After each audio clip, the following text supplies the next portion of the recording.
ખાતે સાંજની મીટિંગમાં ઉપસ્થિત એવા તાલુકા કોંગ્રેસ સમિતિના પ્રમુખ પ્રકાશભાઈ, ગુજરાત પ્રદેશ કોંગ્રેસ સમિતિના મહામંત્રી એવા વિજયભાઈ, ભાવનાબેન, સુનીતાબેન, ભાર્ગવભાઈ, મારા યુથના સાથી મિત્રો, બહેનો, વડીલો અને ભાઈઓ બહેનો,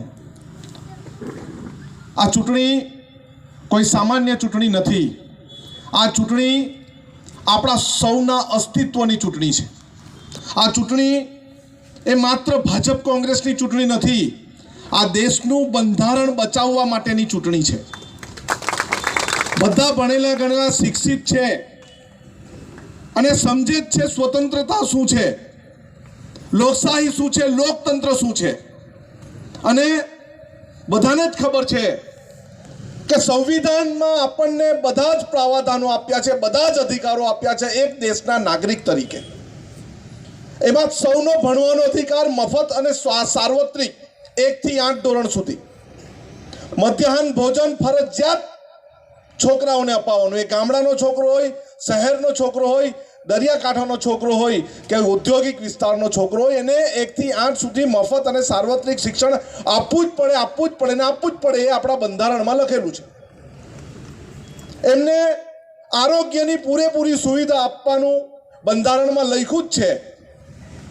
વાણી સ્વતંત્રતાનો અધિકાર, અમે જે સંઘર્ષ કરીએ છીએ, આંદોલન કરીએ છીએ અને આજે હું તમારી સામે ઊભો રહીને ચૂંટણી પ્રચાર કરું છું, એ સૌ અધિકારો આપણને ભારત દેશને સંવિધાનમાંથી આપ્યા છે અને એ સંવિધાનમાં મળ્યા છે. પરંતુ આ ભાજપ શું કરવા માંગે છે? ભાજપ આ સંવિધાનને બદલી દેવા માંગે છે, લોકતંત્રને બદલી દેવા માંગે છે. એટલે આપણા છોકરાઓ 1 થી 8 મફત ભણતા છે, એ ખાનગી સ્કૂલમાં ભણવા જવું પડશે. કેમ કે અત્યારથી કાવતરું છે. ગુજરાતમાં 6000 જેટલી વર્ગ શાળાઓ બંધ કરી દેવામાં આવી છે ને બંધ કરવાનું કાવતરું ચાલે છે. આરોગ્યની સુવિધા સરકારે મફત આપવી જ પડે. કોરોનામાં આપણે જોયું. પરંતુ અત્યારે દાહોદની સિવિલ હોસ્પિટલ ઝાયડસ કંપનીને આપી દીધી. વ્યારાની તાપીની એકમાત્ર સિવિલ હોસ્પિટલ ટોરન્ટોને આપી દેવાના. ને અત્યારે જ ડાંગમાં અમે એના માટે પણ આંદોલન કર્યું હતું. ડાંગની સિવિલ હોસ્પિટલ એ પણ કોઈ કંપનીને, કોઈ બીજાને આપી દેવાના, ખાનગીકરણ કરવા માટે. એટલે આપણે સીધા જઈને ત્યાં મફત દવા લેતા હતા, મફત સારવાર લેતા હતા, તે બંધ. આ શેની નિશાની છે? આ ગુલામી પ્રથા લાવવાની નિશાની છે અને કોન્ટ્રાક્ટ બેઝ પર બધું જ કામ કરવાની નિશાની છે. કંપનીમાં કામ કરતા હશે, ઉદ્યોગનો વિસ્તાર છે, ત્યારે ઘણી બધા યુવાનો કંપનીમાં કામ કરતા હશે અને 14 કલાકની નોકરી કરીને આપણને 400 રૂપિયા ફરજિયાત આપવા જ જોઈએ. 8 કલાકના પણ આપણી પાસે 12 કલાકનું કામ કરાવે. આપણે કંઈ બોલતા નથી. અત્યારે જો તમે યુનિવર્સિટી, ખાનગી યુનિવર્સિટી ચાલુ થઈ ગઈ.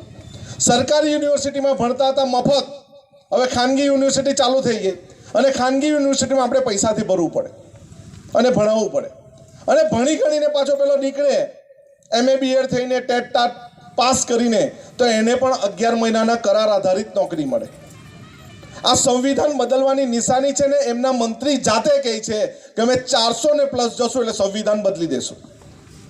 પરંતુ આ જો સંવિધાનની લડાઈ છે, આ દેશને બચાવવાની લડાઈ છે, સ્વતંત્રતાને બચાવવાની લડાઈ છે, લોકતંત્રને બચાવવાની લડાઈ છે, તમારા ને મારા અધિકારને બચાવવાની લડાઈ છે. એટલે આ નાનું સૂનું ઇલેક્શન નથી, આ ચૂંટણી ખૂબ મહત્વની છે અને આ ચૂંટણીમાં આપણે ભાજપને પાડી દેવું પડે, પાડી દેવું પડે, પાડી જ દેવું પડે.